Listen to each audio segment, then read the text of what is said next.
দেখুন, আমরা এখানে পুরো দিন অবস্থান করার জন্য আসিনি।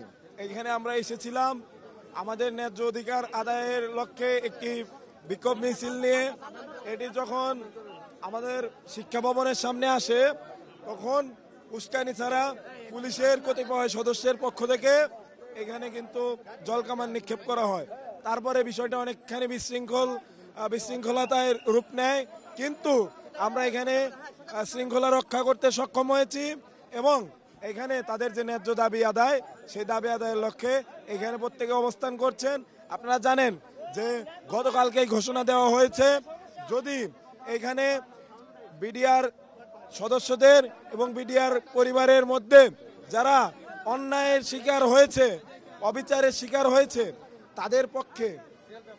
তাদের পক্ষে যদি কেউ না দাঁড়ায়, যদি সরকারের তরফ থেকে কোনো বার্তা না দেওয়া হয়, তাহলে আমরা কঠোর কর্মসূচি দেব।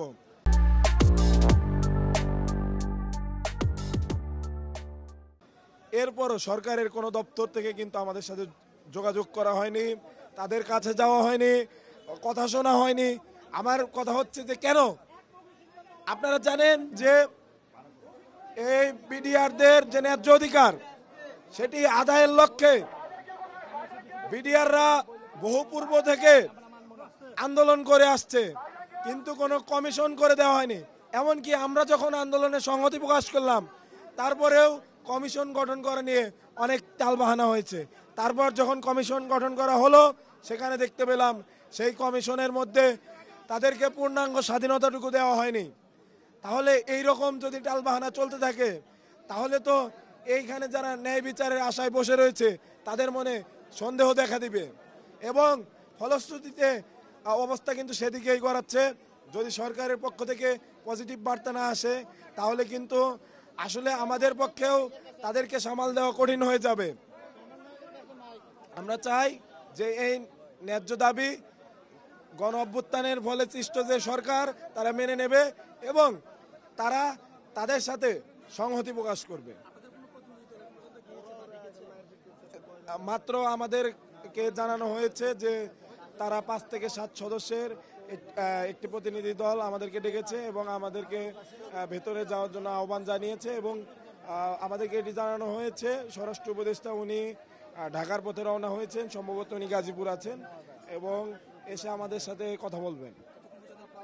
ততক্ষণ পর্যন্ত এখানে অবস্থান করা হবে। তো আমরা 2009 সালে ক্ষতিগ্রস্ত বিডিআর সদস্য।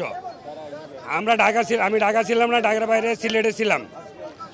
কিন্তু আমার এক নম্বর কথা হলো, আমাদের বিডিআর আইনে বিডিআর লতে আসছে যে একজন লোক অপরাধ করলে তার সাজা হলো সর্বোচ্চ 7 বছর।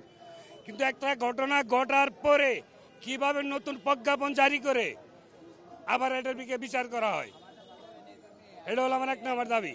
2 নম্বর দাবি হলো, আমাদের যে নতুন তদন্ত কমিটি গঠন করা হয়েছে, সেই কমিটিতে একটা ধারা সংযুক্ত করা হয়েছে 2 ক।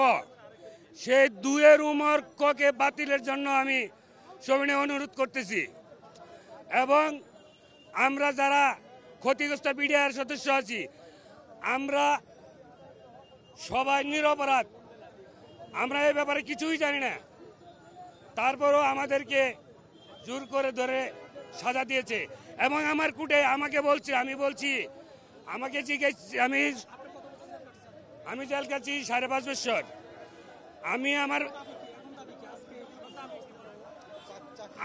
আমাদের কল্যাণ পরিষদ আছে, আমাদের যে নেতৃবৃন্দ আছে, তারা যে সময় পর্যন্ত আমাদের অবস্থান করার জন্য বলবে, আমরা ততক্ষণই অবস্থান করব।